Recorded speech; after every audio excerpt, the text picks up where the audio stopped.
Hello and welcome back to Spill the Stardust, where we uncover the truth behind the glam. Big boss 19 का नाम सुनते ही जो contestants की lineup आई उसमें एक नाम बार बार ट्रेंड करने लगा, तानिया मित्तल।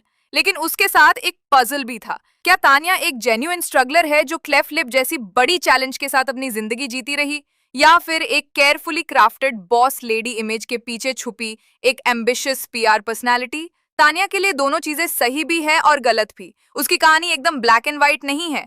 जितना स्ट्रगल और पेन उसने फेस किया, उतना ही कंट्रोवर्सी और फेकनेस का लेबल भी उस पर चिपका है। यही कॉम्बिनेशन उसे एक इंटरेस्टिंग और कहीं ना कहीं पोलराइजिंग सेलिब्रिटी बनाता है। आज हम तानिया मित्तल के ऊपर डिटेल में बात करेंगे। उसके अर्ली लाइफ, स्कूल के struggles, cleft lip surgery, bullying, miss Asia का क्राउन, सारी ब्रांडिंग, GRWM बैकलैश, उसका एंटरप्रेन्योर जर्नी, उसकी पोएट्री और पॉडकास्ट की दुनिया, और महाकुंभ के वायरल मोमेंट तक। ये स्क्रिप्ट आपको एक बैलेंस्ड पिक्चर देगी, ना सिर्फ एक आइडल वाली, ना ही एक विलन वाली। तानिया का जन्म एक मिडिल क्लास परिवार में हुआ। उसके जन्म के टाइम पर एक मेडिकल कॉम्प्लिकेशन था, क्लेफ्ट लिप, जो एक फेशियल डिफॉर्मिटी होती है। इंडिया में जहां लोग फिजिकल अपीयरेंस पे तुरंत जजमेंट कर देते हैं, ऐसी कंडीशन एक छोटे बच्चे के लिए बहुत बड़ा बोझ बन जाती है। डॉक्टर्स ने उसके पेरेंट्स को कहा कि सर्जरी पॉसिबल है, लेकिन बार बार ट्रीटमेंट और रेगुलर मेडिकल अटेंशन की जरूरत होगी। मित्तल फैमिली ने अपनी बच्ची के लिए सब कुछ किया। पैसे जोड़ जोड़ के ऑपरेशन करवाया, उसकी स्माइल नॉर्मल बनाई, लेकिन स्कार्स और इमोशनल दर्द उसके साथ लंबी रेस के लिए रह गया। स्कूल के दिन तान्या के लिए आसान नहीं थे। उसके क्लासमेट्स उसकी लिप को लेकर मजाक बनाते, अलग दिखने वाली लड़की कहकर बुली करते।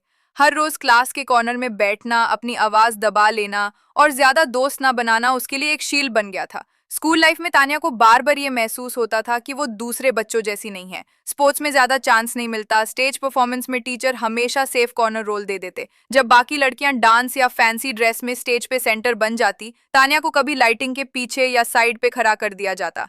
बुलिंग से बचने का एक ही सहारा था, उसकी फैमिली। तान्या की माँ ने उसको बार बार ये समझाया, बेटा तुम्हारी वजह से तुम अलग हो, ये वीकनेस नहीं स्ट्रेंथ बन सकता है। उसके पिताजी ने एक दिन उससे बोला, लोग तुम्हें टॉन्ट करेंगे, तुम्हें गिराएंगे, लेकिन अगर तुमने उनके शब्दों को अपना ट्रूथ बना लिया तो तुम कभी ऊपर नहीं जा पाओगी। तुम्हें अपना ट्रूथ खुद लिखना पड़ेगा। ये बातें तानिया के दिमाग में बस गईं। धीरे धीरे उसने अपना एक डिफेंस मैकेनिज्म बना लिया, डिफरेंट इज माई स्ट्रेंथ।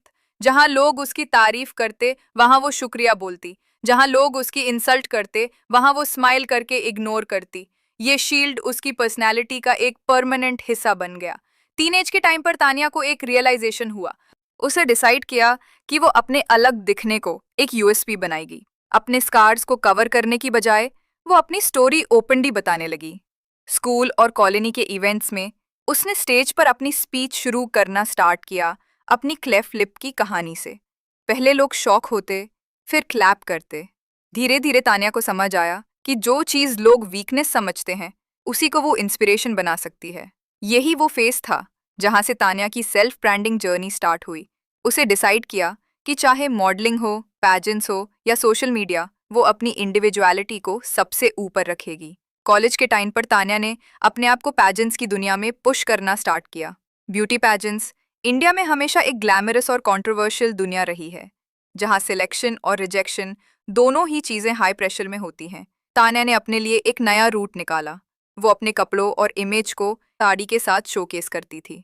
उसने कहा कि वो छोटे कपड़े कभी नहीं पहनेगी और वो साड़ी को एक इंटरनेशनल स्टेज तक ले जाएगी। सरप्राइजिंगली ये स्ट्रैटेजी काम कर गई।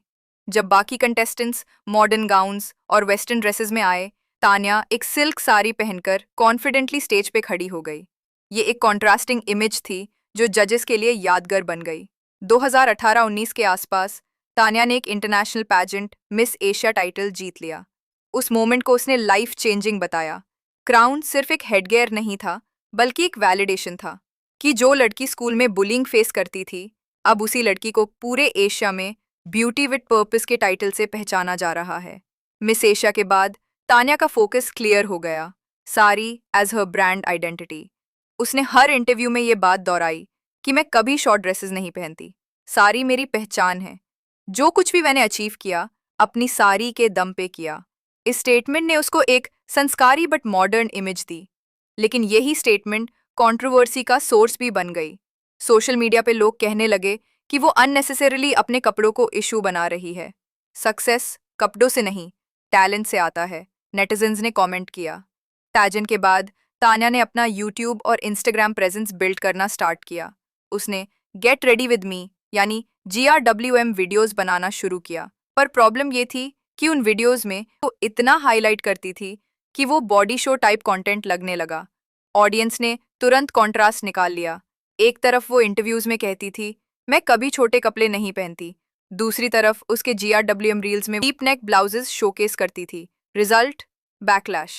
कमेंट्स भर गए, ये क्या हिपोक्रेसी है, रील में कुछ और, स्टेज पे कुछ और। लेकिन एक चीज क्लियर थी, तान्या पब्लिसिटी लेना जानती थी। पॉजिटिव हो या नेगेटिव, वो हमेशा न्यूज में बन गई। मिस एशिया के बाद तान्या ने डिसाइड किया कि सिर्फ पैजेंट्स पे सरवाइव नहीं करना। उसने अपना एक entrepreneurship brand handmade with love by Tanya start किया। ये एक हैंडीक्राफ्ट और कस्टमाइज्ड प्रोडक्ट्स का वेंचर था, लेकिन रियलिटी ये थी कि इंडिया में स्मॉल बिजनेस चलाना इतना इजी नहीं होता। लॉजिस्टिक्स, फंडिंग और कस्टमर बेस बिल्ड करना एक स्ट्रगल है। तान्या ने अपने हर स्ट्रगल को एक इंस्टाग्राम पोस्ट में शोकेस किया। मैं अपने दम पे बॉस लेडी हूँ, उसने बार बार प्रमोट किया, लेकिन पब्लिक ने उसकी इस इमेज को फेक बॉस एटीट्यूड लेबल कर दिया। बहुत सारे क्रिटिक्स ने बोला कि तान्या अपने बिजनेस को जेन्युइन स्ट्रगल के बजाय एक स्टेटस सिंबल बना रही है। ये कॉन्ट्रास्ट उसके करियर का एक और डिफाइनिंग मोमेंट बन गया। एंटरप्रेन्योरशिप के साथ साथ तान्या ने एक और चीज शुरू की, पोएट्री और पॉडकास्ट। उसने अपनी शायरी के इवेंट्स किया जहां वो ज्यादातर अपने स्ट्रगल्स और विमेन एम्पावरमेंट की बातें करती थी। पॉडकास्ट्स में सेल्फ लव और करियर एडवाइस जैसे टॉपिक्स कवर किए। लेकिन यहाँ भी एक डिवाइड था।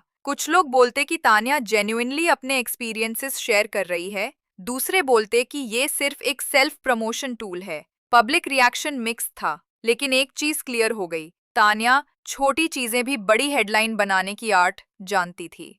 Mahakumbh viral moment. फिर आई एक ऐसी इंसिडेंट जिसने तान्या को वापस स्पॉटलाइट में ला दिया। महाकुंभ मेला का वायरल क्लिप।